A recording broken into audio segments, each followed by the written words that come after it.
समन्त चक्रवालेषु अत्रा गच्छन्तु देवता सद्धम्मं मुनिराजस्य सुनन्तु सग्गमुक्दम् धम्मत् सविन कालो अयन बधन्ता धम्मत् सविन कालो अयन बधन्ता धम्मत् सविन कालो अयन बधन्ता नमो तस्से भगवतो अरहतो सम्मा संबुද්දස්ස नमो तस्से भगवतो अरहतो सम्मा संबुද්දස්ස नमो तस्से भगवतो अरहतो सम्मा संबुද්දස්ස උතුම් ධර්මාභිසමේ පිණිස ලෝ සතට උතුම් ධර්මයන් අවබෝධ කරවීමට ඒ ධර්මයන් දේශනා කිරීම උදෙසා සදැහැති බැතිබර දායකත්වය අද දවසේ සිද්ධ කරනු ලබන්නේ සේමිනී ජයවීර මහත්මිය විසින් පරලෝසපත් බෝදරගමගේ සැන්ඩෝ පියතුමත් ඩොල්පි තිසේරා මෑණියන් පී රොමියල් පියාණන් කේ ගුණවතී මෑණියන් සීසී පොන්සේකා මහතා කේ ලිලි පොන්සේකා මහත්මිය කේ සවුනිස් අප්වාමි මහතා ඇතුළු නමින් මිය පරලොව ගිය සියලු දෙනාටමත් පින් අනුමෝදන් කිරීමේ බලාපොරොත්තුව පෙරදරි කරගෙන අපේ පටිච්ච සමුප්පාද ධර්මයේ පිළිබඳව චතුරාර්ය සත්‍ය ධර්මයේ පිළිබඳව බොහෝ සාකච්ඡාවන් තුළින් විග්‍රහයන් සිද්ධ කරගන්නට යෙදුණා. අපි අද දවසේ මේ දේශනාව තුළින් බලාපොරොත්තු වෙනවා ඔබට යථාර්ථය අවබෝධ කරවීම පිණිස ඇත්ත ඇති සැටියෙන් දැකීම පිණිස සම්මා දිට්ඨි නුවණ පහළ වීම පිණිස උපකාර වෙන ධර්ම කාරණා කිහිපයක් මතු කරන්නට අපි නිතරම ධර්ම දේශනා තුලදී අහන්ට ලැබෙන ගාථා පාඨයක් තමයි නයිධං අත්ත කතම් බිම්බන් නයිධම් පර කතං අගං හේතුම් පටිච්ච සම්භූතං හේතු භංගා නිරුජ්ජති. අපිට පේනවා මේ ගාථා පාඨය දිහාට හැරිලා බැලුවට පස්සේ බොහෝ දිනෙක මේ තුලින් අර්ථ ගැන්වෙන අර්ථය වර්ධවා වටහා ගැනීමකට ගිහිල්ලා තියෙන බව. නයිදං අත්ත කතම් බිම්බන් නයිදම් පර කතං අගං හේතුම් පටිච්ච සම්භූතං හේතු භංගා නිරුජ්ජති. එතකොට මෙතනදී මා විසින් කරන වද කියන ප්‍රශ්නෙට පිළිතුර තමයි ලැබිලා තියෙන්නේ. මම විසින් කරවන්නේ නැහැ කියන එක. අනුන් විසින් කරවනවද කියන ප්‍රශ්නෙට උත්තරය තමයි ලැබිලා තියෙන්නේ අනුන් විසින් කරවන්නේද නැති බව. අනිකෙක් විසින් කරවනවාද කියන උත්තරයේ ප්‍රශ්නෙට උත්තරය තමයි අනිකෙක් විසින් කරවන්නේද නැති බවට මේ පිළිතුර ලැබිලා තියෙන්නේ. එතකොට අපිට පේනවා මම විසින් කරනවද කියන තැනටපත් වුණාට පස්සේ ඒක සම්පූර්ණයෙන්ම සක්කාය දිට්ඨිය. අනුන් විසින් කරවන්නේද කියලා ගත්තට පස්සේ එතනත් පවතින සක්කාය දිට්ඨියමයි. මම කරන්නේ නැති නමුත් තව කවුරු හරි ඉන්නව කරවන. ඒ සක්කාය දිට්ඨිය ඇතුලේ ඉඳලාමයි ඒක කතා කරන්නේ. ඊළඟට මම කරන්නේත් නැති අනුන් කරන්නෙත් නැති මොකක් හරි ඉබේ සිද්ධ වෙන එකක් ඇති. ඉබේ සිද්ධ වෙන එකක් ඇති. අන්න ඒ කියන තැනටපත් වෙලා තමයි මේක කවුරුත් කරන්නේ නමුත් ඉබේ සිද්ධ වෙනවා. එතකොට එවැනි දෘෂ්ටියකින් අහපු ප්‍රශ්නයකට තමයි එතකොට උත්තර ලැබිලා තියෙන්නේ ඉබේද සිද්ධ වෙන්නේ නැහැ. නමුත් මම කරන්නේ නැත්තම් අනිකෙක් විසින් කරවන්නේ නැත්තම් ඉබේද සිද්ධ වෙන්නේ නැත්තම් මේක කවුද කොහොමද සිද්ධ වෙන්නේ? හේතුම් පටිච්ච සම්භූතං හේතු භංගා නිරුජ්ජති. මෙතනදී අපි මතු කරගන්නට උවමනා විශේෂ වැදගත්ම කාරණාව තමයි හේතුම් පටිච්ච සම්භූතං. ඒතර අපි ඕකට කියන හේතු ඇති කල්ලිම හට ගන්නවා. හේතු නැති කල්ලි එහෙම හට ගැනීමක් නැහැ කියලා. ඒතර හේතු ඇති කල්ලිම හට ගන්නවා කියනකොට හේතුව කුමක්ද කියලා බලන්න වෙනවා. හේතුව කුමක්ද කියලා බලනකොට අපිට හම්බ වෙන්නේ එකම හේතුව අවිද්‍යාව. අවිද්‍යාව නැමැති හේතුව තියෙනකන් අපි අර උඩින් කතා කරපු කාරණා තුනටපත් වෙනවාමයි. එක්ක මම කරනවා කියන තැනට වැටෙනවා, එක්ක අනුන් විසින් කරවනවා කියන තැනට වැටෙනවා, එක්ක අනිකෙක් විසින් කරවනවා කියන තැනට වැටෙනවා. මොකද්ද මේ කරන්නේ? එතකොට මම විසින් කරනවා කියන තැනකට හෝ අනුන් විසින් කරවනවා කියන තැනකට හෝ ඉබේ සිද්ධ වෙනවා කියන තැනකටපත් වෙනවා කියන්නේ ඒක තමයි අවිද්‍යාව සහගත හේතුව. ඒක තියෙනකම් අපිට මොකද්ද තියෙන්නේ? ජීවත් වෙන ජීවිතයක්, ආත්මයක් සමග ගනුදෙනුවක්, එහෙම නැත්නම් ක්‍රියාකාරීත්වයක් හෝ මුණ ගැහෙනවා. එතකොට දැන් අපි හිතන් ඉන්නේ මේ ජීවිතේ රූප බලන, ශබ්ද අහන, ගන්ධ විඳින, රස විඳින, ස්පර්ශයන් විඳින, සිතුවිලි දැනගන්න මම එක්ක ඉන්නවා. ඒ මම තමයි මේ ලෝකේ මේ සියල්ල දැනගැනීමෙන් ජීවිතේ ජීවත් වෙන්නේ. එහෙම නැත්තම් මම කියලා එකෙක් නැහැ, මම මේක කරවන්නේ නැහැ. නමුත් තව කවුරු හරි විසින් කරවෙනවා. දෙවියන් වහන්සේ විසින් හරි, තව කවුරු හරි මහා බ්‍රහ්මයා විසින් හරි මේක සිද්ධ කරවනවා. අනුන් කරවනවා. මේ දෘෂ්ටියට වැටෙනවා. එතකොට මේ රූප බැලීම මම කරගන්න එකක් නෙවෙයි. මේක දෙවියන් වහන්සේ විසින් එහෙම නැත්නම් අනුන් විසින් කරවන එකක්.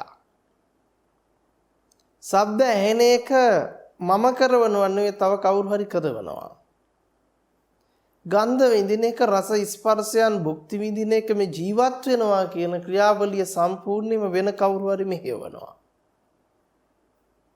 මෙවැනි දෘෂ්ටි වලත් බැහැගෙන තියෙනවා. නැත්තම් මේක මමත් කරන්නේ නැහැ, කවුරුවත් කරවන්නේ නැහැ, මේක ඉබේ ඔන්න ඔහෙ සිද්ධ වෙනවා. ඔහේ මේ ක්‍රියාකාරීත්වය සිද්ධ වෙනවා. වෙන කවුරුත් කරන්නේ ඉබේම පේනවා, ඉබේම ඇහෙනවා, ඉබේම දැනෙනවා, ඉබේම දැනගන්නවා. එහෙනම් කවුරුත් නෙවෙයි, මේක ඉබේ සිද්ධ වෙනවා.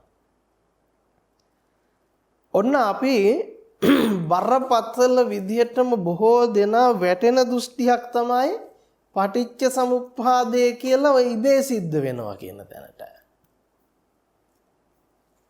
මම කරන්නේ නැහැ කියනවා, අනුන් කරවන්නෙත් නැහැ කියනවා. හැබැයි ඉබේ සිද්ධ වෙන්නේ නැහැ කියලා වචනෙට කියලා පටිච්ච සමුප්පාද ක්‍රියාවලියක් සිද්ධ වෙනවා කියලා පනවනවා.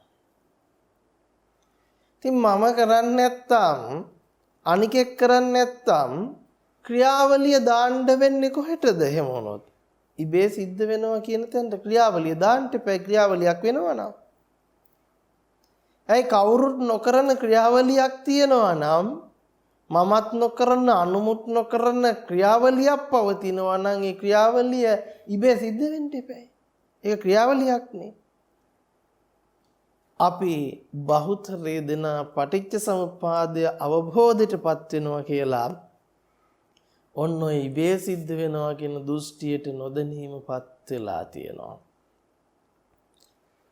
මේක අපිට බහුතරයක් දෙන දකින්ට ලැබෙන දෘෂ්ටියක්, හිරවිච්ච දෘෂ්ටියක් බොහෝ දෙනෙක්. අපි මේ දෘෂ්ටිය පිළිබඳ විමසන්නට උවමනයි. මේ දෘෂ්ටිය පිළිබඳ අපි සාකච්ඡා කරන්නට උවමනයි. නැති වුණොත් බහුතරයක් දෙනා හිතන් ඉන්නවා මම කරන්නේ නැති, ඉබේ වෙන්නේ නැති, අනුන් කරන්නේ නැති මොකද්ද ක්‍රියාවලියක් තියෙනවා කියලා. එහෙනම් මම කරන්නේ නැති, අනුන් කරන්නේ නැති, ඉබේ වෙන්නේ නැති මොකක් හෝ ක්‍රියාවලියක් තියෙනවා කියලා කියනවා නම්, මොකක්දෝ ක්‍රියාවලියක් හමු වෙනවා නම් ඒකේ ඇත්ත නොදැනීම ඉබේ සිද්ධ වෙන්නේ නැහැ කිව්වට ඉබේ සිද්ධ වෙනවා කියන දෘෂ්ටියට අහු වෙච්ච තැනක්. ඒ දෘෂ්ටියට නතු වෙච්ච තැනක්. අපි රූප වේදනා සංඥා සංකාර විඥාන පහේම නැත්තම් පංච උපාදානස්කන්ධයේ ඇත්ත ඇති සැටියෙන් දැකගෙන අවබෝධ කරගන්නට කිව්වට පස්සේ යම් කිසි කෙනෙක් පංච උපාදානස්කන්ධ ක්‍රියාවලියක් ඇති බවට පත් වෙනවා නම්, එහෙම නැත්තම් පෙනීමේ ක්‍රියාවලියක්, ඇහිීමේ ක්‍රියාවලියක්, දැනීමේ ක්‍රියාවලියක්, දැන ගැනීමේ ක්‍රියාවලියක් ඇති බවට පත් වෙනවා නම්, කොයි යම් හෝ ආකාරයකට ඇති බවට පත් වෙනවා නම් ඒක ප්‍රධාන වශයෙන් මම අනුන් ඉබේ කියන තුනට බෙදලා බැලුවට පස්සේ මමත් නෙවෙයි අනුමුත් නෙවෙයි ක්‍රියාවලියක් තියනවා කියලා ගත්තොත් අනිවාර්යෙන් මේක වැටෙනවා කොහෙටද? ඉබේ සිද්ධ වෙනවා කියන තැනට. ඒක තමයි අපිට තියෙන එකම මේ සම්භූතය ගොඩනැගෙන්න තියෙන, මේ භූතයට අහුවෙන්න, මේ මඤ්ඤණාවට අහුවෙන්න තියෙන ලොකුම බරපතල දෘෂ්ටිය බවට පත් වෙන්නේ. ඒක අපි තේරුම් ගන්නට ඕමනයි. ඒක අපි නොඑක් විට යම් යම් ආකාරයෙන් මතු කළා බොහෝ දෙනෙකුට මේක නොතේරෙන කාරණාවක් බවට, නොදැනීම අහුවෙන කොටු වෙන කාරණාවක් බවට පත් වෙලා තියෙන නිසායි විශේෂයෙන්ම අපි අද දවසේ මේ කාරණාව පිළිබඳ මතු කරගෙන සාකච්ඡා කරන්නට බලාපොරොත්තු වෙන්නේ. එහෙනම් යම් කිසි කෙනෙකුට මෙතනදී ප්‍රශ්න ගැටලුවක් මතුවෙන්න පුළුවන්. මොකද්ද එහෙනම් මේ පටිච්ච සමුප්පාද ක්‍රියාවලිය? පටිච්ච සමුප්පාද ක්‍රියාවලිය.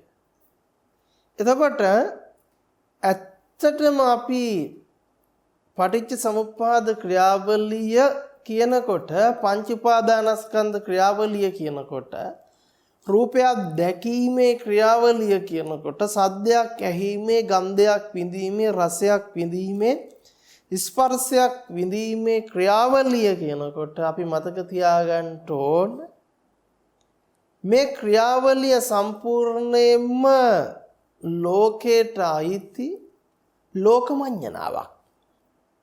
ලෝකයට අයිති ස්වභාවයක්. නමුත් අපි ධර්මාභිසමය කරන්නේ ලෝකේ යමක් දරා ගැනීම පිණිස නෙවෙයි, ලෝකෝත්තර වීම පිණිස. ලෝකෙන් එතර වීම පිණිස. එහෙනම් ලෝකයට නිවැරදි දේ ලෝකෝත්තරයට නිවැරදි වෙන්න බෑ. ලෝකයට නිවැරදි කියලා කියන්නේ කයෝනිසෝ මනසිකාර්ය, මිත්‍යා දිට්ඨිය.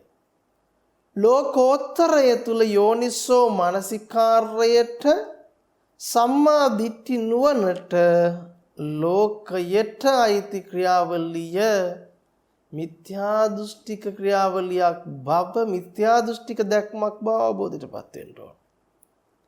ඒක සම්මා දිට්ඨික නොවන අයෝනිසෝ මනසිකාර්ය දැක්මක් බව ප්‍රත්‍යක්ෂ වෙන්න ඕන. අන්නේ ප්‍රත්‍යක්ෂ භවෙන් තොරව අපිට පුළුවන්කමක් නැහැ ධර්ම අභිසමය කරන්න. මේක බහුතරයක් දෙනාට වැරදෙන්න හේතුව තමයි පටිච්ච සමුප්පාද ක්‍රියාවලියක් අවබෝධ කරලා ඒ ක්‍රියාවලියෙන් නිවන් දකින්නට හදනවා. පටිච්ච සමුප්පාද ක්‍රියාවලිය අවබෝධ කරලා අවබෝධය නිවනට ගෙනියන්න හදනවා. අවබෝධය නිවන කරගන්න හදනවා. එතකොට කුමන හෝ ක්‍රියාවලියක් නැත්තම් මොකද්ද අපි අවබෝධ කරන්නේ? ඒ නිසා ක්‍රියාවලියක් තියෙනවා මොකක් හරි ඒ ක්‍රියාවලිය තමයි අවබෝධයේ බවට පත් වෙන්නේ. මෙන්න මෙහෙම දෘෂ්ටියක ඉන්නවා. යමක් අවබෝධ කරගෙන ඒ අවබෝධය නිවන බවට පරිවර්තනය කර ගැනීමට යාමේ අපිට නොදැනී වැඩෙන සක්කාය දිට්ඨියට කොට වෙලා. ඇයි? යමක් අවබෝධ කරගන්නට යනවා නම් ඒ අවබෝධය ලබන්නෙක් ඉන්නවා. දැන් අපිට වෙලා තියෙන්නේ ඒ අවබෝධය ලැබපු කෙනා නිවන් පුරයේ අවබෝධය ලබා ගැනීම පිණිස කටයුතු කරන්නට යනකොට ක්‍රියාවලිය තියෙන බවට හම්බ වෙනවා. ඒ නිසා මූලික වශයෙන් මතක තබා ගත යුතුයි මේ අවබෝධය කරා යන්නේ අපි අවබෝධ කරමින් යන්නේ මේ ක්‍රියාවලියේ එහෙම නැත්නම් ස්කන්ධ ක්‍රියාවලියේ පංච උපාදානස්කන්ධ ක්‍රියාවලියේ යථාර්ථය එහෙම නැත්නම් ඒකේ ස්වභාවය මිසක අවබෝධ කරගෙන යන්නේ නිවන නෙවෙයි. නිවන නෙවෙයි. තර යම් කිසි කෙනෙක් කියනවා නම් මට නිවන අවබෝධ වුණා මන් නිවන ප්‍රත්‍යක්ෂ කළා මන් නිවන දැක්කා කියලා. නිවන කියලා කියන්නේ අවබෝධ කරගන්න යමක් නෙවෙයි. නිවන කියලා කියන්නේ දකින යමක් දෙයක් නෙවෙයි. එතකොට නිවන අවබෝධ කරගත්තා නම් අවබෝධ කරගත්ත කෙනා ඉන්නවා එතන. ප්‍රත්‍යක්ෂ බවට පත් කරගත්තා නම් පත් කරගත්ත කෙනා ඉන්නවා. දැක්කා නම් දැක්ක කෙනා ඉන්නවා. නැවත අපි වැටෙන්නේ දැක්කය අවබෝධ කළාය මං අවබෝධයටපත් වුණාය මම සෝවාන් වුණාය මම අරහෙම මෙහෙම වුණාය කියන දෘෂ්ටි ග්‍රහණයකට නැවත අහු වෙන්න. ඒ නිසා තමයි අපි නැවත නැවතත් මේ මම කරාද ඉබේ කරා සිද්ධ වුණාද අනුන් කරාද කියන කාරණාව නුවණින් විමසන්නට උවමනා කරන්නේ. බහුතරයක් මම කරන්නේ නැහැ කියන තැන ඉන්නවා. අනුන් කරවන්නේ නැහැ කියන තැනත් ඉන්නවා. නමුත් ක්‍රියාවලිය තියනවලු. තොර ක්‍රියාවලිය තියනවා කියලා කියන්නේ මම නැති අනුන් නැති මොකෙක්වත් නැති උච්ඡේදයකට වැටිච්ච ක්‍රියාවලියකටපත් වෙනවා. එතකොට ඒක අන්තිම දරුණු දෘෂ්ටියක් බවට පත් වෙනවා. එතකොට කොහෙන් ගත්තත් දෘෂ්ටියකටමයි කොටු වෙන්නේ. නිසා මේ දෘෂ්ටි ගතයන්ගෙන් මිදීම පිණිස අපි මේ ධර්ම කාරණා ඉවහල් කරගන්නවා මිසක දෘෂ්ටියක බැස ගැනීමට නැවත යනවා නම් ඒක බොහොම භයානක ඉරනවා. එතකොට අපි පැහැදිලි කරගන්නට උවමනයි රූපය විදිහට හම්බ වෙන්නේ කොතනටද කියලා. වේදනාව විදිහට හම්බ වෙන්නේ කොතනටද කියලා. සංඥාව විදිහට හම්බ වෙන්නේ කොතනටද කියලා. සංකාරය විදිහට හම්බ වෙන්නේ කොතනටද විඥානේ විදිහට හම්බ වෙන්නේ කොතනටද කියලා. මොකද්ද මේ රූපය විදිහට හම්බ වෙනවා කියලා කියන්නේ? වේදනාව විදිහට හම්බ වෙනවා කියන්නේ. සංඥාව විදිහටම හම්බ වෙනවා කියන්නේ. සංකාරය විදිහටම හම්බ වෙනවා කියන්නේ විඥානේ විදිහටම හම්බ වෙනවා කියන්නේ මොකද්ද කියලා බැලිය යුතුයි. මොකද්ද රූපය විදිහට හම්බ වෙනවා කියලා කියන්නේ? අපිට හම්බ වෙන සතර මහා ධාතුව ඇසුරු කරගත්තා වූ රූපත් කියලා රූපය පිළිබඳව ගත්තට පස්සේ මොකද සතර මහා ධාතුව? පඨවි ආපෝ තේජෝ වායෝ කියන සතර මහා ධාතුවත් එහේ පඨවි ආපෝ තේජෝ වායෝ ඇසුරු කරගත්ත රූපත්. කාටද මේ ටික හම්බ වෙන්නේ? කොහොමද මේ ටික හම්බ වෙන්නේ?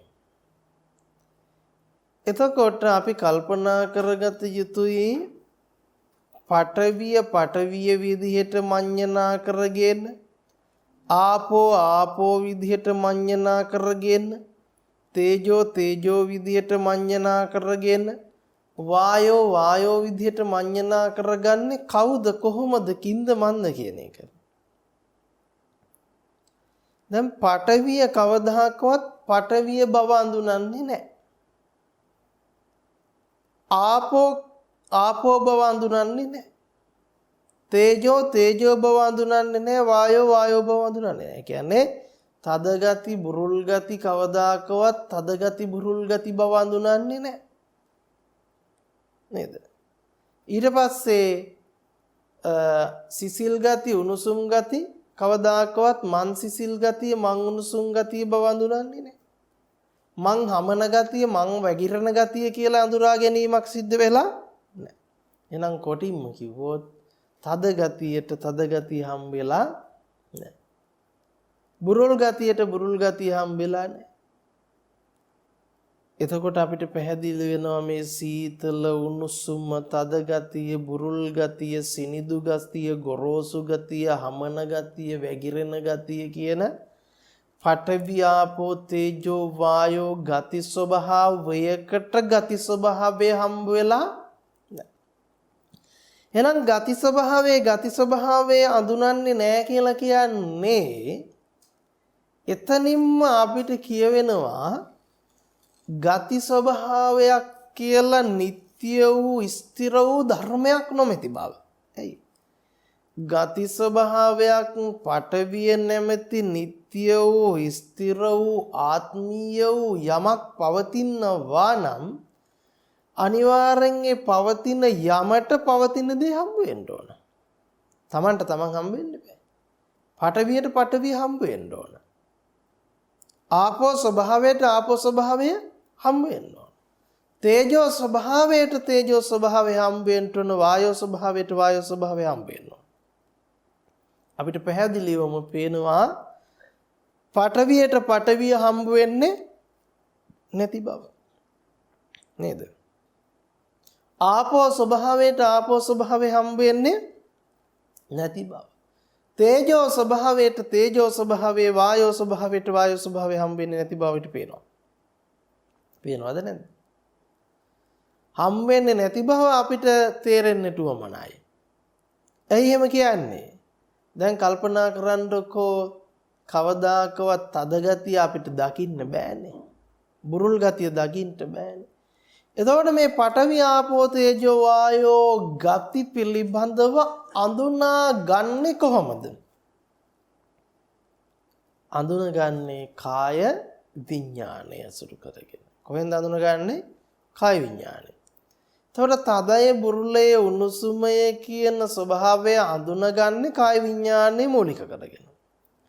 නමුත් ඇත්තටම අපි හිතලා බැලුවොත් කයට පොට්ටබ්බේ ස්පර්ශ වෙලා කාය විඥානය ගොඩ නැගෙනවා කියන තැනනේ අපි දන්නේ. නමුත් එතකොට කයත් පොට්ටබ්බයත් කියන ධර්මතා දෙක මඤ්ඤණා කරගත්ත තැනකට ඇති බවට ගත්ත තැනකට තමයි හම්බෙන්නේ මොකද්ද? කයෙන් පොට්ටබ්බය ස්පර්ශ කළා ඒ පිළිබඳව දැනගත්තා කියන දෘෂ්ටිය හම්බ වෙන්නෙම කය ඇති බවට පොට්ටබ්බේ ඇති බවට ගත්ත තැනක. නමුත් අපි මතක තබා ගත යුතුයි කය හෝ පොට්ටබ්බේ කියන ධර්මතා දෙකෙන් එකක්වත් අපිට දකින්න බෑ. ඇයි දකින්න බැරි? දකින්න බැරි ඇයි? අපි පඨවි ආපෝ තේජෝ වායෝ පිළිබඳව දැනගන්නව නම් දැනගන්නේ කාය විඥානේ හරහා කිව්වා. එතකොට කාය විඥානය ගැන දැනගන්නව නම් දැනගන්නේ එහෙම නැත්නම් කය ගැන දැනගන්නව නම් දැනගන්නේ ඒත් කාය විඥානේ හරහා. නමුත් අපිට අද වෙනකොට තියෙන බරපතලම දෘෂ්ටිය තමයි මොකද්ද? කය දකින්න පුළුවන් කියන එක. කය දකින්න පුළුවන් කියන එක. කය කොහෙන්ද දකින්නේ? ඇහෙන්ලු දකින්නේ. තර අපිට කියන්න වෙන්නේ චක්කුංච පටිච්ච කායංච උප්පජ්ජති චක්කුං කායංච විඥානං. හරි ප්‍රශ්නයක්. අපබ්‍රංශයක් වෙනවා අපි හිතන් ඉන්න විදිහට බැලුවොත්. ඇයි? බුද්ධ දේශනාවේ කොහේ හරි තියනවාද ඇහැට කයි ස්පර්ශ වෙනවා කියලා? ඇහැට කයි ස්පර්ශ වෙනවා කියලා ධර්මතාවයක් යෙදෙන්නේ? එහෙනම් ඇහැට ස්පර්ශ වෙනවා නම් ස්පර්ශ වෙන්නේ අපි කතා කරන්නේ චක්කුංච පටිච්ච රූපේච. එතකොට රූපේච කියනකොට මතක තියාගන්න ඇහැට වර්ණ රූප. නේද? වර්ණ රූපය ගැන කතා කරන්නේ. එතකොට මෙතනදී අපි මනාකොට නුවණින් අවබෝධ කරගත යුතුයි කිසිම කලක කොයිම ආකාරයකටවත් කොයිම විදියකටවත් ඇහැට කය මුණ ගැහෙන්න බෑ. එහෙනම් කය දැකලා නැති ධර්මයක්. කය දකින්න පුළුවන් එකක් නෙවෙයි. කය දකින්න බැරි ධර්මයක්. කය දකින්න බැරි ධර්මයක්. තොර දකින්න බැරි කය දැක්ක බවට ගැනීම මොකද්ද? හේතු ප්‍රත්‍යයෙන් උපදින කය තියෙන බවට ගැනීම මොකද්ද? අවිද්‍යාසහගත මඤ්ඤණාව. අන්න ඒ මඤ්ඤණාවේ ඇතුළේ ඉන්නකම්ම එයාට මොකක් වෙනවද? ඇහැ තියෙන, කන තියෙන, නාසය තියෙන, දිව තියෙන, කය තියෙන, මනස තියෙන පුජ්‍යලය හම්බ වෙනවා. ඒ පුජ්‍යලය හම්බ වෙනවා කියන තැනටපත් වෙනවා කියන්නේ මෙයා මම විසින් කරවනවා කියන තැන ඉන්නවා නේද? ලෝකේ දකින්න කවුද ඉන්නේ? ඒකනේ කියන්නේ ඇහැ තිබුණට ප්‍රශ්නයක් නැතිය, රූපේ තිබුණට ප්‍රශ්නයක් නැතිය, ඇහෙන් රූපේ දැක්කට ප්‍රශ්නයක් නැතිය. මොකක් කරන්න ඕන? ඇහෙන් රූපේ දැකලා ඒ රූපෙට තෘෂ්ණා කරන එකයි අපි නතර කරගන්න උවමන. මේ වගේ මහ බොළඳ වාක්‍ය රටාවන්ට අපි කොටු වෙලා තියෙනවා. ඒ තරම්ම දෘෂ්ටිවාද තුල පැටලලා තියෙනවා. එතකොට නයිදන් අත්ත කතම් බිම්බන් කියනකොටම මම විසින් කරන්නට බැරි දෙයක් මම පනවගෙන ආයි. ඉතින් මම පනවා ගන්නවා කියනකොට මම විසින් දකින්නවා කියන තැනටපත් වෙලාමයි. දකින්නේ කවුරුන් විසින්ද කියලා අහනකොට අපි කියනවා නම් මම විසින් දකින්නේ මම ලෝකේ රූපේ දැක්කට ප්‍රශ්නයක් නැහැ. මං ඒකට තෘෂ්ණාවක් පවත්ත ගත්තොත් තමයි මම භවයක් හදන්න මං ගිහිල්ලා මතු උපදින්නේ කියන සකල විද මහා කෙලෙස් ගංගාවකට මැදි වෙලා නිවන් දකින්න හදනවා. අරුම පුදුම නිවනක්. අපි මතක තබා ගත යුතුයි. බොහෝම කරුණාවෙන් මතක් කරනවා යම් කිසි කෙනෙක් මම විසින් කරවනවා කියන තැනක ඉඳගෙන නිවනක් කතා කරනවා නම් ඒක හරිම කියනවා නම් අපිට එතනින් එහාට කියන්න දෙයක් ඒ කෙනාට නොමැති තරම්. ඒක මහා සාවද්‍ය දෘෂ්ටියක් බවට පත් වෙනවා. ඉතින් ඒ තරම් බොරු දෘෂ්ටියක් ඇත්ත විදිහට දරාගෙන තියෙනවා. ඉතින් කොටින්ම කිව්වොත් මම පනවා ගත්තා වූ මම විසින් ලෝකේ පරිහරණය කරනවා කියන දෘෂ්ටි මතවාදයේ ඇතුළේ ඉන්නකම් මේ ප්‍රශ්නේ විසඳන්නට බෑ. මේ ප්‍රශ්න කීයටවත් විසඳ ගන්න පුළුවන් කමක් නැහැ. එහෙනම් අපි තීරුම් ගත යුතුයි කිසිම කලක දැන් අපි හිතමුකෝ අපි කියනවා කහ පාට, නිල් පාට, රතු පාට කියලා කියනවානේ. ඉරය, හඳය, තාරකාවය, ගසය, ගලය, අරකය, මේකය, අරයය, මෙයාය කියලා මහා নানা ප්‍රකාර දේවල් අපි මඤ්ඤණා කරගන්නවා, හිතා ගන්නවා. නමුත් ඉර බව දන්නවද? හඳ බව දන්නවද? එහෙනම් ඉරට හම්බෙච්ච නැති ඉර හම්බ වෙන බවට දරා ගන්නව නම් ඒක දරා ගැනීමක් නෙවෙයිද? මඤ්ඤණාවක්. ඒකට ඉරට හම්බෙච්ච නැති ඉර ඒ කෙනාට කෙනා හම්බෙලා නැතිකොට කෙනා පනවනවා කියන්නේ ඒක මහා ලොකු අපබ්‍රංශ පිස්සුවක්. ඒකට ඔන්න හිතලා බලන්න රූපේට රූපේ හම්බෙලා නැහැ නේද?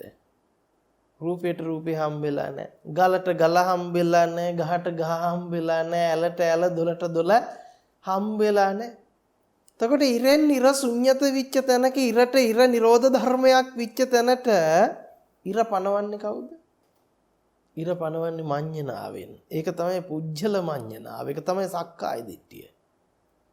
එහෙනම් පෙනීම මම දෝෂ සහිතයි. ඇයි? පේන යමක් කියන එක කොහොමත් පිස්සුවක්. ඇයි පේන යමක් කියන එක පිස්සුවක් කියලා කියන්නේ?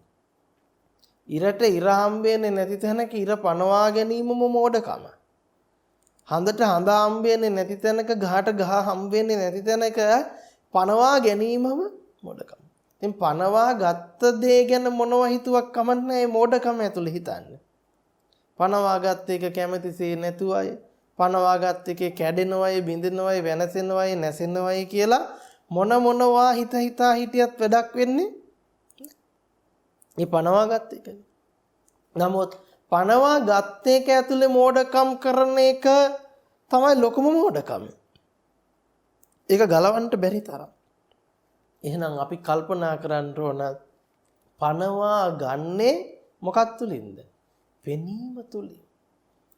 එහෙනම් පෙනීම තුලින් පනවාගත් රූප කොහොමද දෝෂ සහිතයි? ඒ පෙනීම තුලින් රූපේ පනවා ගැනීම පෙනීමේ පවතින දෝෂය නිසා. පෙනීමේ පවතින දෝෂය නිසා. ඒ කියන්නේ පෙනීම අවබෝධ කර නොගැනීම නිසා. පෙනීම මොකද්ද? අවබෝධ කර නොගැනීම නිසා. දැන් අපි පෙනීමට නමක් දානවා මොකද්ද? පෙනීමට නමක් දාන විඥානය කියලා. මොකද්ද? පෙනීමට නමක් දාන විඥානය කියලා. එතකොට මේ විඥාණය කියන ධර්මතාවය බුදුරජාණන් වහන්සේ පනවන්නේ මොකක් විදිහටද? මායාවක් විදිහට. මොකක් විදිහටද? මායාවක් විදිහට පනවනවා. එතකොට පෙනෙන්නේ කාටද? අපි ඉන්නේ කාට පේනවා කියලාද? මට පේනවා. ඕකම තමයි දෝෂ සහිත බව. ඕකම තමයි දරුණුවටම පවතින සක්කාය දිට්ඨිය. ඉතින් අපි නිතර කතා කරනවා සාකච්ඡාවට බඳුන් කරනවා හීනයක් අරගෙන නේද උපමා කළා. හීනයක් අරගෙන උපමා කරනවා. දැන් යම්කිසි කෙනෙක් හීනයක් දකිනකොට නේද? හීනේ දකිනකොට අපි හිතමු එයා හීනෙන් කනවා බොනවා යනවා එනවා ඉරියව් පවත්නවා සියලු කර්තව්‍යයන් හීනෙන් කරනවා. ඒ කරන වෙලාවට ඇහෙන් රූප දකින්න එක ඇත්තද නැද්ද? හීනේ ඇතුලේ ඉන්නකොට. හීනයක් කියලා දන්නේ නැහැ හීනේ පේනකොට. කනෙන් ශබ්ද අහන එක ඇත්ත. නාසයෙන් ගන්ධ විඳින එක ඇත්ත. දැන් එතකොට හීනේ ඇතුලේ තමත් ඉන්නවා, තමන් පරිහරණය කරන ලෝකෙත් තියෙනවා, පරිහරණය කිරීමත් සිද්ධ වෙනවා. ඒක බොහොම ඇත්තක් වෙලා යසට වැඩෙනවා. නමුත් නැගිටලා බලපු තැන තේරෙනවා මොකක් කියලාද? නැගිටලා බැලුවම තේරෙනවා, අවදි වෙලා බැලුවම තේරෙනවා ඇත්තට මෙහෙම දෙයක් සිද්ධ වෙලා නැහැ. මම ඉඳලම නැති බව තේරෙනවා නේද? ඒක හීනයක්ම බව තේරෙනවා. එහෙම ක්‍රියාවලියක් සිද්ධ වෙලාම නැති බව තේරෙනවා. නමුත් හීනේ ඇතුලේ සියලු විඳීම්, හැඳිනීම්, දැනගැනීම්, කටයුතු කිරීම සියල්ලම ඇත්ත වෙලා සිද්ධ වුණා. අවදි වෙලා බැලුවම තේරෙනවා එහෙම දෙයක් වෙලාම නැති බව. අන්න ඒ වගේ තමයි. මේ විඥාණය ඇතුලේ ඉන්නකම් විඥාණයට ගෝචර වෙනකම් එහෙම නැත්නම් විඥාණයට අහු වෙනකම් විඥාණයේ දැක්ම තියෙනකම්ම එයාට හිතෙනවා මොකද්ද විඥාණය ඇතුලේ විඥාණය කියන්නේ හරියට හීනේ වගේ. විඥාණය තුළ ක්‍රියාත්මක වන ක්‍රියාත්මක වීම තමයි මොකද්ද? හීනේ ඇතුලේ මමයි ලෝකයේ ඇතුළ සිද්ධ වෙච්ච ගනුදෙනු වගේ. ඒකට කියනවා නාම රූප ක්‍රියාවලිය කියලා. එතකොට අපි කල්පනා කරගන්න වෙනවා කොටින්ම කිව්වොත් අපි විඥාණය පච්චා නාම රූපං හීනය ප්‍රත්‍ය කරගෙන හීනේ ඇතුලේ මම විසින් කන බොන ඇවිදින දැනගන්න හඳුනගන්න ක්‍රියාවලිය සිද්ධ වුණා වගේ තමයි විඥාණය නැමැති මායාකාරයට හීනකාරයට කොටු වෙලා ඉන්නකම් ඒක ඇතුලේ මොකක් තියෙනවද? ඒක ඇතුලේ මමත් ඉන්නවා ලෝකෙත් ඉන්නවා ඕක ඇත්ත කරගෙන ජීවත් වෙනවා. ප්‍රඥා ආලෝකයේ පහළ වෙච්ච දවසට තමයි දන්නේ මේ හීනෙන් නැගිටලා ඇත්ත දැක්කා වගේ එහෙම දෙයක් වෙලාම නැති බවට දැක්කා වගේ ප්‍රඥාව පහළ වෙච්ච තැන දන්නවා මේ විඥානය ඇතුළේ කරගත්ත බොරු කෙන්ගෙඩියක්. එහෙම ක්‍රියාවලියක් සිද්ධ වෙලාම නැති බවට ප්‍රත්‍යක්ෂ කරගන්නවා. එහෙනම් ඔන්න අපි ඒ කාරණාවත් මතක තියාගෙන මෙතනට ඇවිල්ලා බැලුවොත් අපිට තේරෙනවා මොකද්ද? විඥානේ නැමැති බොරු කාර්යය මොකක් කරනවයි? මේ වෙලාවේ සකස් වෙලා සක්කාය දිට්ඨිය මූලික කරගත්ත මතක් කිරීම ටික මෙනෙහි කිරීම ටික ගෙනල්ලා දෙනවා මේකේ ඉරය හඳය තාරකාවේ ගහේ ගලේ කියලානේ. එහෙනම් ඉර පේන්නේ නැහැ පේනවා කියන තැන දෝසයි. ඇයි? හීනේ ඇතුලේ අපි කල්පනා කරන්න ඕන හීනේ ඇතුලේ මොකක්වත්ම නැති හීනයක් තියනවද? මොකක්වත්ම නැති හීනයක් තියනවද? එහෙනම් කෙනෙක් ගන්නවා නම් හීනේ නම් මොකුත් නැහැ ඒක හරි හැබැයි හීනයක් තිබ්බා කියලා. හීනයක් තිබ්බා කියලා ගන්න එකත් ඒ මොකක් හරි තිබිලානේ. සා මතක තියාගන්න හීනේ ඇතුලේ තිබ්බේව නම් බොරු නමුත් හීනයක් තිබ්බා. හරිද වැඩේ? ඒතර හීනයක් තිබ්බා නම් හීනේ දැකපු කෙනෙක් ඒත් ඉඳලා තියෙනවා. හීනයක් හරි තිබිලා තියෙනවනේ දකින්න. ඒ නිසා මතක තියාගන්න ඕනේ මේ විඥාණයෙන් එහෙම ලේසියෙන් ගැලවෙන්න පුළුවන් කමක් නැහැ. අපි යම් කිසි විදිහකින් ඇහැ කන නාසය දිව ශරීරය පනවා ගන්නවා නම් ඒ පනවා ගන්නේ මොකක් තුලින්ද? පුජ්‍යලයාව පනවනවා නම් පනවගන්නේ හරියට විඥානය තුලින් හීනේ තුලින් පනවගත්තු පුජ්‍යලයා වගේ. ලෝකේ පනව ගන්නවා නම් පනවගන්නේ විඥානය තුලින්. එතකොට දැන් විඥානයේ ඇතුලේ මමයි ලෝකයයි දෙක එහෙම නැත්තම් නාම රූප ක්‍රියාවලිය ගලපන්න හදනවා. ඒක ඇතුළට කොටු වෙලා. හීනේ ඇතුලේ යම් කිසි කෙනෙක් දැනීම් හැදීම් කරගත්තා නම් ඒ වගේමයි දැන් මොකද්ද කරන්නේ? මන් ලෝකේ අරව දකින්නවා මෙව්ව දකින්නවා අරක දකින්නවා මේක දකින්නවා ඒ දකින්න ක්‍රියාවලිය පිළිබඳව විමසන්න හදනවා. ඕක තමයි ලොකුම ඔලොමොට්ටලකම.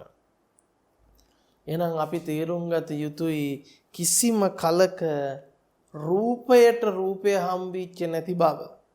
වේදනාවට වේදනාව හම්බෙච්ච නැති බව.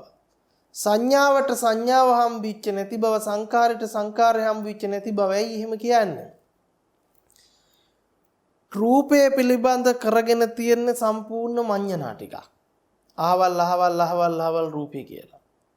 ඒ මඤ්ඤණාව තුල පිහිටලා අපි වින්දනය කරනවා හදාගත්ත රූපේ. මානසිකාරයෙන් වින්දනය කරනවා නේ අහවල් එක. ඉරට ඉර හම්බෙච්ච නැති තැන ඉර මඤ්ඤණා කරගෙන ඉර විඳිනවා. ඒක විඳිනකොට තව මොනා කරන්නේ? තව කරන්නේ මිරිඟුවක් වගේ සංඥා ටිකකුත් ඒකට එකතු කරනවා දිගයි පළලයි උසයි මහතයි වටුකුරුයි. දැන් දිග දන්නවද දිගයි කියලා? මහත දන්නවද මහතයි කියලා? වටකුරු බව දන්නවට වටකුරුයි කියලා. ඒකත් එක්ක චේතනා සංකාර ගොඩනගනවා මම මේකෙන් අරක කරගන්නවා මේක කරගන්නවා කියන උපරිම මඤ්ඤණාවට අහු වෙනවා. මේ මඤ්ඤණාව ගෙනත් දුන්නේ කවුද? විඥාණය. දැන් විඥාණයත් එක්ක තක්කු මුක්කු කරගෙන නාම රූප අතරමං වෙලා. දැන් ලිහින්ට බැරි විදිහට මේක ඇතුළේ හිර වෙලා. එහෙනම් ඔබට කොයිම ආකාරයක ක්‍රියාවලියක් හෝ මුණගස්සනවා නම් ඒ මුණගස්සන තැන ඔබ මතක තියාගන්න අනිවාර්යයෙන්ම ඔබ මඤ්ඤණාවට අහු වෙලා විඥාණයට අහු වෙලා. මේක ලිහින්ට බැරි තරම් ගැටයක් ඇතුළට හිර වෙලා බව අපි තේරුම් ගන්නට ඕනයි.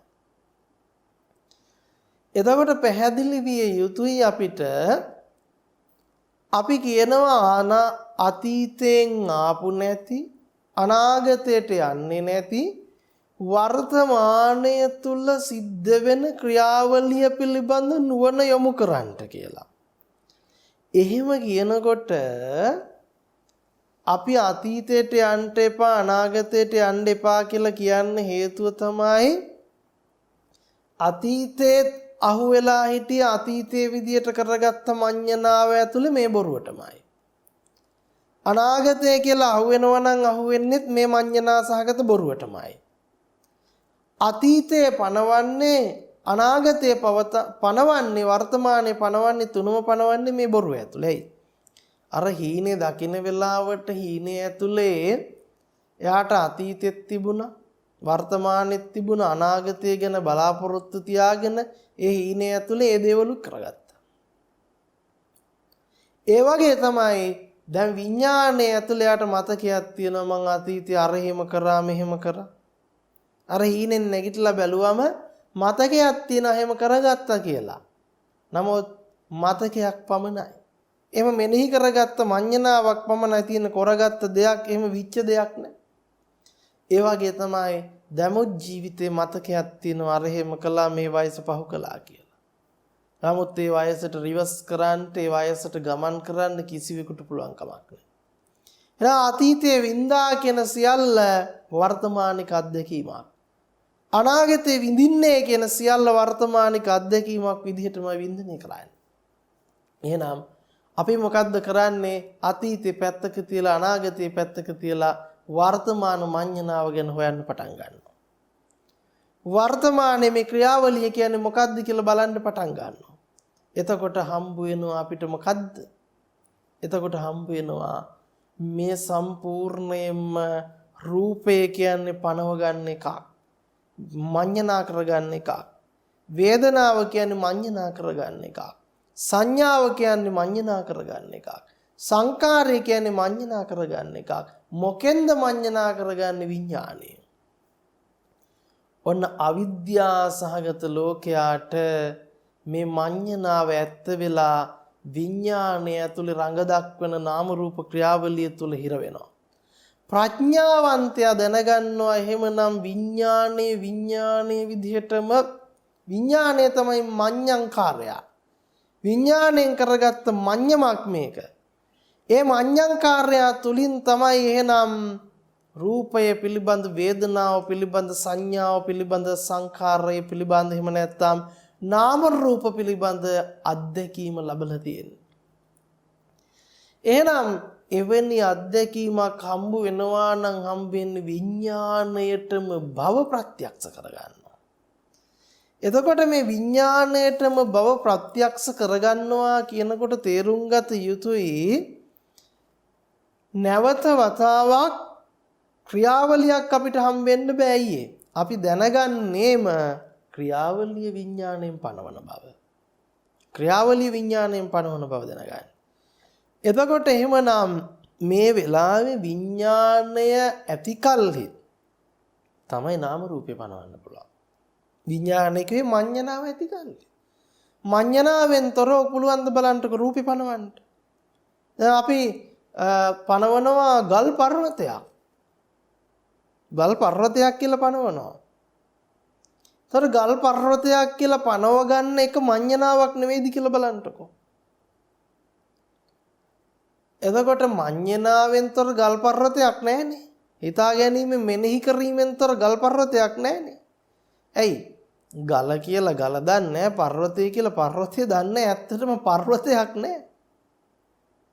ගලක් නැහැ. පෙනීම මොකක් කරාද? ගල ගල බව දන්නේ නැත්නම්, පර්වතේ පර්වතයේ බව දන්නේ නැත්නම් මහා ගල් පර්වතයක් කියන මඤ්ඤණාව මානසිකාර්ණය හිතා ගැනීම කොහෙන්ද කරන්නේ? ඒක තමයි විඥානය කියලා කියන්නේ. එතකොට ඒ හිතා ගැනීමට අපි මොකක් වුණාද? අහුවෙලා ඒක ඇත්තක් කියලා අරගෙන දැන් මොකද්ද කරන්නේ? ගල් පර්වතය අර එහෙමයි මෙහෙමයි අර එහෙම කළ හැකි මෙහෙම කළ හැකි කියන දැන් මොකක් වුණාද? රූපයට බැහැගෙන රූපය පිළිබඳ හිතාගත්තා. දැන් යම් කෙනෙක් කියනවා නම් ගල් පර්වතය විඳින්න එපා. ගල් පර්වතයට ඕන විදිහට වෙනස් වෙලා යනවා.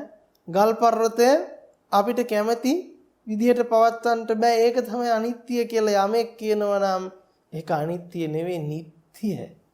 අනිත්‍ය නිට්ටය වෙලා. ගල් පර්වතය නිට්ටය කරගත්තා කියන්නේ මඤ්ඤණාවට මම විසින් කරනවා කියන තැනට පත් වෙලා ඒ ගල් පර්වතය දකින්න ඉන්නවනේ. දැන් ප්‍රඥාවන්තයා දකින්නවා මෙහෙව් ක්‍රියාවලියක් නිත්‍ය විදියට, ස්ථිර විදියට, පුජ්‍යල විදියට, ආත්මීය විදියට මතු කරනවා නම් මතු කරන්නේ මෙන්න මේ මඤ්ඤංකාරය, විඥානකාරය. මේ තමයි විඥානයේ ස්වභාවය. මේක තමයි උම්මත්තක භව කියන අවබෝධයටපත් වෙනවා. එතකොට දැන් අවබෝධය කියන එක අපිට රූපයෙන්, වේදනාවෙන්, සංඥාවෙන්, සංකාරයෙන්, විඥාණයෙන් පැනවිය නොහැකි. අවබෝධය කියන එක රූපයෙන්, වේදනාවෙන්, සංඥාවෙන්, සංකාරයෙන්, විඥාණයෙන් පැනවිය නොහැකි. මේක තේරුම් ගන්න ඕන. ඒතර මේ කාරණාව තේරෙනවා කියන එක, අවබෝධයටපත් වෙනවා කියන එක කිසිම විදිහකින්, කිසිම ආකාරයකින්, අංශු මාත්‍රයකින් හෝ රූපයෙන් වේදනාවෙන් සංඥාවෙන් සංකාරයෙන් විඥාණයෙන් කළ නොහැක්කක්මයි. ඒක කරන්න බෑ. එහෙනම් ලෝකෝත්තර බව රූප වේදනා සංඥා සංකාර විඥාණයකින් පැනබිය නොහැකි. පනවන හැමදේම ලෝකයන් ලෝකෙටයි තියෙන්නේ. පනවනවා නම් පනවන්නේ ලෝකය. දැනගන්නවා නම් දැනගන්නේ ලෝකය. ඒ පැනවීම දැන ගැනීම හඳුනා ගැනීම සියල්ලම මඤ්ඤණාවකින් කරගන්න. මඤ්ඤණාවකින් කරගන්න. එහෙනම් අපිට කිසිම කලක නිවන දකින්න බෑ. ඒ නිවන දකින්න බැරි. නිවන දකින්නවා කියලා කියනවා නම් දකින්න දේ පනවන්නෙම රූපයෙන් වේදනාවෙන් සංඥාවෙන් සංකාරින් විඥානෙ. දකින්න දේ පනවන දකින්නා තමයි මඤ්ඤණාව. ඒ මඤ්ඤණාව තමයි විඥානය. ඒ විඥානයම තමයි මමත්වය. ඒ මමත්වයම තමයි සක්කාය දිට්ඨිය කියලා කියන්නේ. ඔන්න ඒක ඇතුලේ ඔබට පුළුවන් තරම් විවිධාකාර දේවල් පනවාගෙන දඟලමින් කටයුතු කරන්නට පුළුවන්කම සැලසේ. නමුත් ඒක බුදුබණ නෙවෙයි. ඒක බුදුදහම නෙවෙයි. එතකොට මේ භාග්‍යවතුන් වහන්සේ අපිට දේශනා කරන කාරණාව අපිට සුළුපටු විදිහට තකලා බොහොම සරලව මේක මේ ලෝකේ කැමතිසේ නෑ කියන මඤ්ඤණාවක් ඇතුළේ හිර වෙලා ලබන්ට දකින්ට අවබෝධ කරන්න පුළුවන් එකක් නෙවෙයි. කොටින්ම කිව්වොත් ඔබ මාව පනවගෙන මට පෙනීමේ ක්‍රියාවලිය මට ඇහිීමේ මට දැනීමේ මම දැනගන්න ක්‍රියාවලියක් තුළින් මොනවා හරි මඤ්ඤණාවක් කරගන්න හදනවා නම් ඒක කිසිසේත්ම අවබෝධයක් නෙවෙයි අනවබෝධයක් කියන කාරණාව තේරුම් ගන්නට උවමනයි. එහෙනම් ඔන්න අපිට වැටහෙන්න ඕන අපිට තේරෙන්න ඕන මම විසින් හෝ අනිකෙක් විසින් හෝ ඉබේ සිද්ධ වෙන ක්‍රියාවලියක් නොමැත්තේම නම් ක්‍රියාවලිය පනවන්නට බැරි බව කොයිම විදිහකටවත්. ක්‍රියාවලියක් පනවන්නට බැරි බව. එහෙනම් යම් කිසි කෙනෙක් මේ වෙලාවේ සිද්ධ වෙන පංච උපාදානස්කන්ධ ක්‍රියාවලියක් තියෙනවා කියලා පැනෙවුවොත් ඒක අනිවාර්යයෙන්ම හේතුන් පටිච්ච සම්භූත වෙනවා. අවිද්‍යාව නැමැති හේතුවේ සම්භූතයට කොටු වෙලා තියෙනවා. ක්‍රියාවලියක් ප්‍රඥාවෙන් පැනවිය නොහැකි. ක්‍රියාවලිය පනවනව නම් අවිද්‍යාව ඇතුළේම පනවන භව අවබෝධයටපත් විය යුතුයි. ඉතින් අද දවසේ අපි ධර්ම දේශනාවේ පින්කම සිද්ධ කරන්නට බලාපොරොත්තු උනේ මේ ක්‍රියාවලිය පිළිබඳ යම් අවබෝධයක් ලබා දෙන්න. පංච උපාදානස්කන්ධ ක්‍රියාවලියක් හරි තියෙනවා කියන තැනින් අරගෙන ඒ ක්‍රියාවලිය මඤ්ඤණා කරගෙන එතනට කොටු වීමේ තියෙන පවතින වැරද්ද පෙන්වා දීම පිණිසයි අපි අද දවසේ ධර්ම දේශනාවේ පින්කම සිද්ධ කරන්නට යෙදුනේ. මෙන්න ධර්ම දේශනාමය පින්කම තුලින් අපිට අපේ ජීවිතේට උතුම් ධර්ම අභිසමයේ පිණිසම හේතුඵල ධම ප්‍රත්‍යක්ෂයේ පිණිසම උපකාර වේවා කියන ප්‍රාර්ථනාව සිද්ධ කරනවා.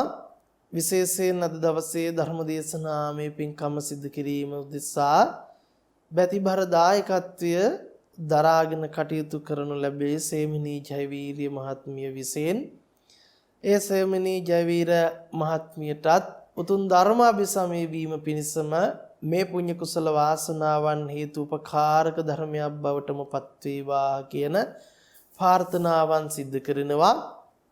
විශේෂයෙන්ම එතුමිය නමින් පරලෝසපත් බෝදරගමගේ සැන්ඩෝ පියාණන්, ඩොල්පි තිසේරා මෑණියන්, පී රොමියල් පියාණන්, කේ ගුණවතී මෑණියන්, සීසී පොන්සේකා මහතා, කේ ලිලී පොන්සේකා මහත්මිය, කේ සවුනිස් අප්පුහාමි මහතා ඇතුළු නමින් මිය පරලොව යන්නට යෙදුණු පරම්පරාගත සියලුම ඥාති වර්ගයාටත් පින් බලාපොරොත්තුවෙන් ඇත්තා වූ සියලුම ඥාති වර්ගයාටත් මේ පින්පෙත් අනුමෝදන් කරමි. අනුමෝදම්ම විත්වා කියලා ප්‍රාර්ථනා කරනවා.